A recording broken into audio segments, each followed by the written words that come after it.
அனைவருக்கும் வணக்கம். நாம் அஷ்டவக்ரர் என்கிற மகா ஞானிக்கும் ஜனகமன்னன் என்கிற மகா ஞானிக்கும் இடையிலே நடைபெற்ற மிக ஆரோக்கியமான ஞான சாதன விளக்கத்தை சொல்லக்கூடிய அஷ்டவக்ர கீதை என்கிற நூலை வாசித்துக் கொண்டிருக்கிறோம். எவனுக்கு முத்தியிலாயினும் வெறுப்புள்ளதோ அவ்வாறே உடலிலாயினும் எனது என்பது உள்ளதோ அவன் துயரையே நுகர்வானே அன்றி ஞானியும் ஆகான் யோகியும் ஆகான். ஒரு யோகியாக ஒருவன் மாற வேண்டும் என்று விரும்பினால் முதலிலே அவன் சில வகையான மனநிலைகளை உருவாக்கி கொள்ள வேண்டும். முத்தியின் மீது வெறுப்பை கொண்டு பயணித்தால் அவனுக்கு நிச்சயம் ஞானம் என்பது கிடைக்காது என்று குறிப்பிடுகிறார். அது மட்டுமல்ல, இந்த தேகத்தை நான் என்று கருதி இந்த தேகத்தின் மீது பற்று வைத்திருக்கக்கூடியவனும் ஞானியாக மாட்டான் என்று குறிப்பிடுகிறார். இரண்டு விடயங்கள் முக்கியமாக கவனிக்கப்பட வேண்டி இருக்கிறது. தேகத்தை நித்தியம் என்று கருதி தேக அனுபவங்களிலே மனத்தை செலுத்தக்கூடியவன் ஞானியாகவோ யோகியாகவோ மாறமாட்டான். அதன்றியும் முத்தியின் மீது விருப்பை கொண்டு பயணிக்கக்கூடியவனும் யோகியாக மாறமாட்டான் என்று குறிப்பிடுகிறார். சகலத்தையும் துறக்க வேண்டும் என்றே அஷ்டவக்ரர் சொல்லுகிறார்.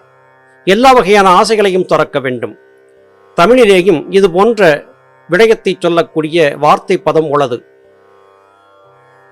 ஆசை அருமின்கள் ஆசை அருமின்கள் ஈசனோடாயினும் ஆசை அருமின்கள் என்று நம்முடைய முன்னோர்கள் சொல்லி இருப்பதை நாம் கேட்டிருக்கிறோம். வேண்டத்தக்கது அறிவோய்னி வேண்ட முழுதும் தருபோய்னி என்றே மாணிக்க வாசகர் பாடுகிறார். எதையுமே கேட்க வேண்டிய அவசியமில்லை. முத்தியை வேண்டுவதும் கூட தவறு. இயல்பாக கொடுக்கப்பட்ட முறையிலே யோகசாதன பயிற்சியை மேற்கொண்டபடியாக இந்த உலக வாழ்க்கையிலே பயணிக்க பழக வேண்டும்.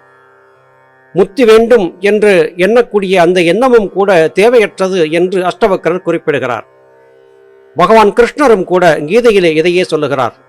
கடமையை சரியாக செய்து கொண்டரு, அதற்கான பயன் உன்னை நோக்கி வந்தே தீரும் என்று குறிப்பிடுகிறார்.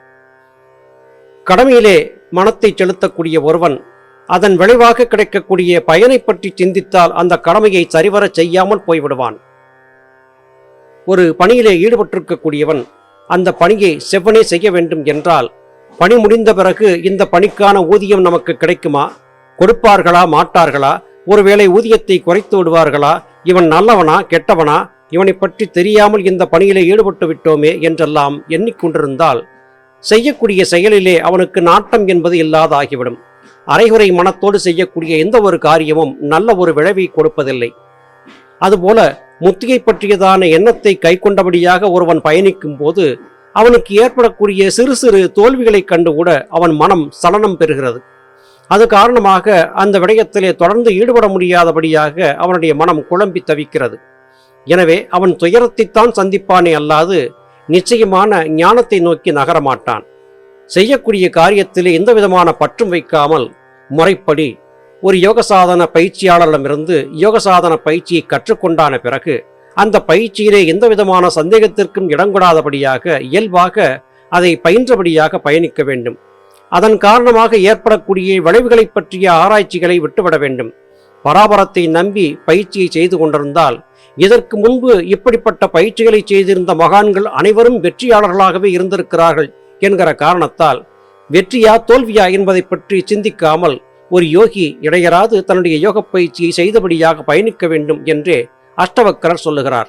இது ஒரு உன்னதமான அறிவுரை என்கிற காரணத்தால் இதை மனத்தில் நிறுத்த வேண்டியது அவசியமாகிறது. சிவனே அல்லது ஹரியே அல்லது பிரமனே, உனக்கு உபதேசகன் ஆயினும் அனைத்தையும் மறத்தலால் அன்றி சுகநிலை நீ எய்தாய். உனக்கு ஞானத்தை காட்டிக் கொடுத்தவரை குரு என்று கருதி அவரை தொழுதபடியாகவே இருந்தால் உன்னுடைய யோக பயிற்சி என்பது தோற்றுப்போகும். ஞானபிதா சுவாமி சிவானந்த பரமஹம்சர் இதை தெளிவாக உணர்ந்திருந்த காரணத்தால் சுவாமியிடத்திலே சித்தவித்தை உபதேசத்தை பெற்றான பிறகு மறுபடியும் அவரை சந்திப்பதற்காக சென்றால் அவர்களை ஏசியும் திட்டியும் துரத்தி விடுவார் என்று சொல்லப்படுகிறது. உனக்கு பயிற்சியை சொல்லிக் கொடுத்து விட்டேன், மறுபடியும் என்னை ஏன் பார்க்க வருகிறாய், சென்று அமர்ந்திருந்து உன்னுடைய பயிற்சியை செய்து உன்னை காப்பாற்றிக் கொள்ளப்பார் என்று சுவாமி கடிந்து கொள்வது வழக்கம். ஒரு உண்மையான குரு இப்படித்தான் இருப்பார். ஒரு குருவிடத்திலே இருந்து யோக சாதனத்தை கற்றுக்கொண்டான பிறகு அவர் கொடுத்திருக்கக்கூடிய முறையான பயிற்சியை சரியாக செய்தபடியாக பயணிக்க வேண்டுமே அல்லாது திரும்ப திரும்ப அவரிடத்திலே சென்று மறுபடியும் அவரிடமிருந்து வேறு எதையாவது பெற்றுவிடலாம் என்று கருதியிருப்பது மடமையாகும். இதை சரியாக ஞானத்தை நோக்கி பயணிக்கக்கூடிய ஒருவன் விளங்கியிருக்க வேண்டும் என்று சொல்லுகிறார். உங்களுக்கு தீட்சிகை காட்டிக் கொடுத்தவர் சிவனோ அல்லது ஹரியோ அல்லது பிரமனோ, இப்படி நீங்கள் கருதி இருக்கக்கூடிய மிகப்பெரிய அந்தஸ்திலே உள்ள எவராக இருந்தாலும் கூட அவரிடத்தில் இருந்து உபதேசத்தை பெற்றான பிறகு அவரை மறந்துவிட்டு உங்கள் பணியை நீங்கள் செய்ய வேண்டும். அப்படி செய்யாவிட்டால் உங்களுடைய யோக பயிற்சியிலே முக்தி என்பது எட்டாக்கனியாக போய்விடும்.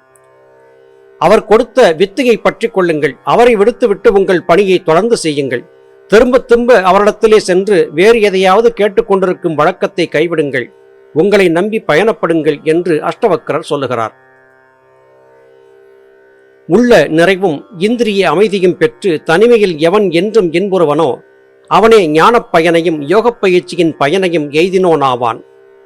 மனதிலே நிறைவு என்பது மனிதர்களுக்கு பொதுவாக கிடையாது. எதிலுமே திருப்தி என்பது மனிதர்களுக்கு ஏற்படுவதில்லை. திருப்தி இல்லாத காரணத்தால் திரும்ப திரும்ப இந்திரிய சுகங்களிலே மூழ்கி கொண்டிருக்கிறார்கள்.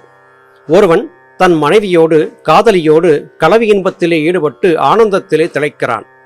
அத்தோடு தான் தேடிய இன்பம் நிறைவு பெற்றுவிட்டது, இனி அது தேவையில்லை என்று கருதுகிறானா என்றால் இல்லை இல்லை, இன்னமும் ஏதோ ஒன்றை நான் அவரிடத்திலே இருந்து அல்லது அவனிடத்திலே இருந்து அடைய வேண்டியிருக்கிறது என்று மறுபடியும் மறுபடியும் காம கிளர்ச்சியுற்று ஒருவன் திரும்ப திரும்ப அதிலேயே லயப்பட்டு கொண்டிருக்கிறான். இது காரணமாக இந்திரிய சக்தி என்பது அழிந்து பட்டு போய் அவனுடைய தேகம் என்பது வலுக்குன்றி போய் மரணத்தை நோக்கி அவனை தள்ளுகிறது. தனிமையிலேயே அமர்ந்திருந்து யோக பயிற்சியை செய்யக்கூடிய எவனுமே ஞானத்தின் பயனை அடைவான். கூட்டத்திலே அமர்ந்திருந்து யோக பயிற்சியை செய்ய முடியாது.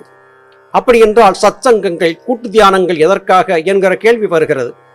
சத்சங்க பயிற்சிகளிலே ஈடுபடும் போது தங்களுக்குள்ளே ஏற்படக்கூடிய அனுபவங்கள் குறித்தான விளக்கங்களை ஒருவருக்கொருவர் கருத்து பரிமாற்றம் செய்து கொள்வதற்காகவே கூட்டு தியானங்கள் மற்றும் சத்சங்கங்கள் ஏற்படுத்தப்பட்டனவே அல்லாது கூட்டு தியானத்திலே அமர்ந்திருந்து ஒருவன் யோக வெற்றியை பெற முடியாது. யோக வெற்றியை பெற வேண்டும் என்றால் அவன் தனிமையிலே அமர்ந்திருந்து யோக பயிற்சியை மேற்கொள்ள வேண்டும். கூட்டமாக அமர்ந்திருந்து எவராலும் யோக பயிற்சியை செய்ய முடியாது. இந்த உண்மையை சரியாக விளங்கி கொண்டு விட்டவர்கள் நிச்சயமாக தனிமையிலேயே இனிமையை காண்பார்கள். அவர்கள் மட்டுமே யோக பயிற்சியின் பயனை அடைவார்கள் என்று அஷ்டவக்கரர் குறிப்பிடுகிறார். ஒருவனாம் தன்னாலேயே பிரம்மாண்ட தொடரெல்லாம் நிறைந்துள்ளபடியால் உண்மை உணர்ந்தோன் இவ்வுலகில் எக்காலும் துன்புறான். இந்த அண்டம், அண்ட சராசரம், பிரம்மாண்டம் என்று சொல்லப்பட்ட அனைத்துமே பராபரத்தின் தத்துவம்தான் என்பதை ஒரு யோகி விளங்கி கொண்டு விட்டான் என்றால் அதன் பிறகு புறத்திலே இருக்கக்கூடிய எந்த காட்சிகளையும் பார்த்து அச்சம் கொள்ளவும் மாட்டான், ஆர்வம் கொள்ளவும் மாட்டான். சகலமும் பராபரத்திலிருந்து பிரதிபிம்பித்த மாயக்காட்சிகள் தான் என்பதை விளங்கி கொண்டு விட்டால், அந்த உண்மையை தெரிந்து கொண்டு விட்டால் இந்த உலகிலே அவனுக்கு என்றைக்குமே துன்பம் என்பது இருக்காது. அவன் ஒருவன் மட்டுமே ஆனந்தம் கொண்டவனாக இருப்பான். எனவே இந்த உலக வாழ்க்கையிலே எக்காரணத்தை கொண்டும் ஏதோ வெளியிலே இருக்கக்கூடிய ஒன்று தன்னை விட உயர்ந்தது என்று கருதி இருக்கக்கூடாது. தானே பிரதிபிம்பமாக சகல இடத்திலும் காண்பதாகவே ஒரு யோகி உணர வேண்டும். பராபரமே சகலமும் என்பதை புரிந்து கொண்டுவிட்ட ஒரு யோகிக்கு ஆனந்தம் என்பது நிலைத்த ஒன்றாக இருக்கும். இதிலே எவ்விதமான ஐயமும் இல்லை. ஈச்சங்குறுத்து உண்டு இன்புறும் யானையை வேப்பிலை மகிழ்வியாதது போல தன்னுளே ஓப்பனை இவ்விஷயங்கள் எவையும் என்றும் கழிப்பிக்க மாட்டா. யானை பலவிதமான உணவுகளை உண்கிறது. ஈச்சமரத்தின் குருத்துக்களை தோண்டி எடுத்து ஆனந்தமயமாக உண்ணக்கூடிய காட்டு யானைகள் வேப்பிலையை உண்டு ஆனந்தம் கொள்ள முடியாது. குறிப்பிட்ட ஒன்றிலே ஆனந்தத்தை அனுபவித்துவிட்ட அந்த யானைக்கு கசப்பாக இருக்கக்கூடிய மற்ற ஒன்று ஆனந்தத்தை கொடுக்காது. அதுபோல தனக்குள்ளே இருக்கக்கூடிய யோகசக்திக்கான அமிர்தத்தை அறிந்துவிட்ட ஒருவனுக்கு புறத்திலே இருக்கக்கூடிய எந்த ஒன்றுமே ரசிக்காது, ருசிக்காது. அது எப்போதுமே அவனுக்கு ஆனந்தத்தை கொடுக்காது.